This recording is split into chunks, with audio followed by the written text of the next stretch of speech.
Shalom sahabat Sabas yang diberkati Tuhan. Jumpa kembali dalam Renungan Sabda Bapa Surgawi. Renungan kita pada pagi hari ini yang terambil dari Mazmur 91 ayat 1-16. Ada dua ayat saya bacakan mewakili ayat-ayat yang di Mazmur 91 ini.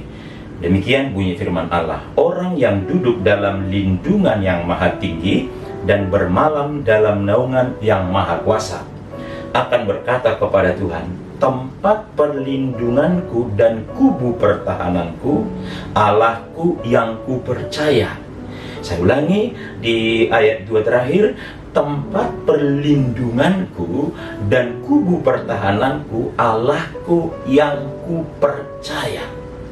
Ini adalah keyakinan dari pemazmur, memberikan sebuah pernyataan bahwa Allahku, tempat perlindunganku, dan kubu pertahananku, Allahku yang ku percaya. Saudaraku, sehingga di dalam ayat-ayat ini menunjukkan di mana penulis Mazmur ini merasa nyaman, aman di bawah perlindungan Tuhan. Saya ambil temanya adalah nyaman, hidup nyaman dalam perlindungan Tuhan. Saudaraku, pasti pernah Bapak Ibu mendengar dan mengingat ada satu pujian rohani berkata, nyamanlah jiwaku, nyamanlah jiwaku, nyamanlah, nyamanlah jiwaku. Ungkapan lagu ini merasa nyaman jiwanya karena apa? Ketika hidupnya sentosa teduh ataupun sengsara penuh, di dalam kasih-Mu ku tinggal teguh, nyamanlah, nyamanlah jiwaku. Artinya dia merasa nyaman ketika hidupnya berada di dalam perlindungan Tuhan.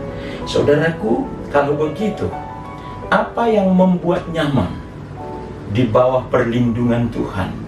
Apa tindakan Tuhan sehingga hidup kita merasa nyaman sekalipun banyak tantangan, merasa aman di bawah atau di dalam perlindungan Tuhan? Saya melihat di sini ada 3 tindakan Tuhan yang dijelaskan di dalam ayat 3 dan ayat 4. Sungguh Dialah yang akan melepaskan engkau dari jerat penangkap burung, dari penyakit sampar yang busuk. Dengan kepaknya ia akan menudungi engkau, di bawah sayapnya engkau akan berlindung. Kesetiaannya ialah perisai dan pagar tembok. Yang saya lihat dari sini, tindakan Allah membuat nyaman, berlindung di bawah kuasa Tuhan. Yang pertama adalah karena Tuhan berkata, Dia yang akan melepaskan. Dalam arti Tuhan, yang pertama adalah Tuhan membebaskan hidup kita dari berbagai penderitaan. Apapun bentuk penderitaan, Tuhan berkata, Dia yang akan melepaskan. Dia akan membebaskan hidup orang yang berlindung di bawah tangan Tuhan dan kuasa Tuhan yang kuat. Tindakan yang kedua dikatakan di dalam ayat 9 dan 10, sebab Tuhan ialah tempat perlindunganmu yang maha tinggi, telah kau buat tempat perteduhanmu, malapetaka tidak akan menimpa kamu, dan tulah tidak akan mendekat kepada kemahmu. Jadi yang kedua tindakan Tuhan adalah melindungi dari berbagai malapetaka. Tadi melepaskan dari berbagai persoalan hidup. Yang kedua melindungi dari berbagai malapetaka sehingga tidak menimpa orang yang berlindung di bawah tangan Tuhan yang kuat. Saudaraku, ini tindakan Tuhan yang kedua, bahwa dikatakan Tuhan ialah tempat perlindunganmu yang maha tinggi. Yang maha tinggi tempat perteduhanmu, sehingga terhindar dari malapetaka.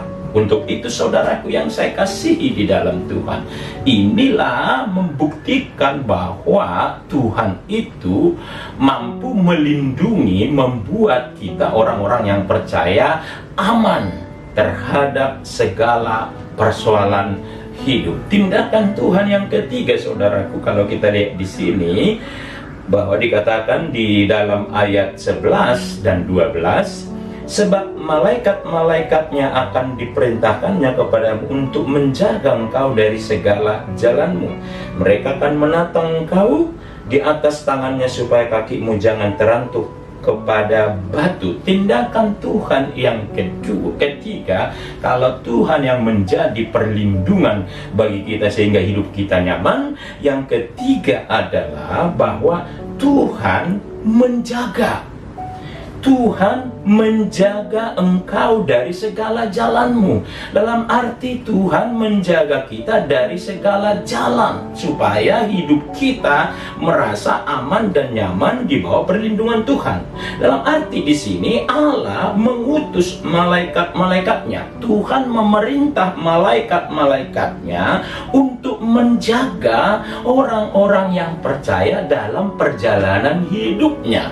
Jadi ini adalah tindakan Tuhan bagi orang yang merasa dan menjadikan Tuhan tempat perlindungan dalam hidupnya. Saudaraku yang saya kasihi di dalam Tuhan, Allah menugaskan, Allah mengutus para malaikatnya untuk mengawasi kehidupan saudara dan saya, dan juga untuk mengawasi kepentingan dan kebutuhan orang percaya.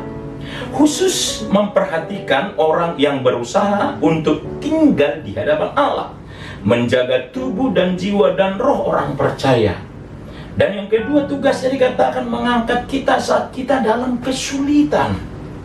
Dan yang ketiga, memberikan dukungan bila berhadapan dengan persoalan hidup. Saudaraku yang saya kasihi di dalam Tuhan Yesus Kristus, jadi tiga ini tindakan Allah bagi orang yang berlindung, yang nyaman dalam perlindungan Tuhan. Pertama, membebaskan dari berbagai persoalan atau penderitaan.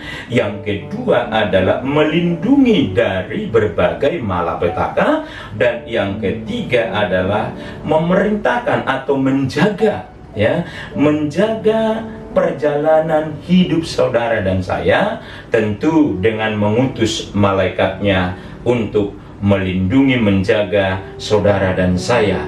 Untuk itu saudaraku yang saya kasihi di dalam Yesus Kristus, pertanyaannya adalah bagi saudara dan saya untuk kita renungkan adalah dijelaskan tadi di sini bahwa maukah engkau menjadikan Tuhan jadi perlindungan, tempat perlindungan dalam hidupmu? Kalau engkau ingin hidupmu nyaman, ingin aman dari berbagai pergumulan hidup, berlindunglah di dalam tangan Tuhan yang kuat. Berlindunglah di dalam kuasa dan bahkan penyertaan Tuhan, sehingga engkau nyaman, karena Dia adalah tempat perlindungan dan kubu pertahanan yang layak dan bisa dipercaya. Amin. Kita berdoa. Kami bersyukur kepadamu Tuhan, oleh karena penyertaan-Mu kami boleh merenungkan firman Tuhan pagi hari ini. Inilah doa dan harapan kami dalam Kristus Yesus. Amin. Puji Tuhan saudaraku yang saya kasih dalam Tuhan, kiranya renungan firman Tuhan pagi hari ini memberkati saudara dan saya. Sampai jumpa dalam renungan Sabas di hari yang akan datang. Tuhan memberkati. Shalom. Haleluya. Amin.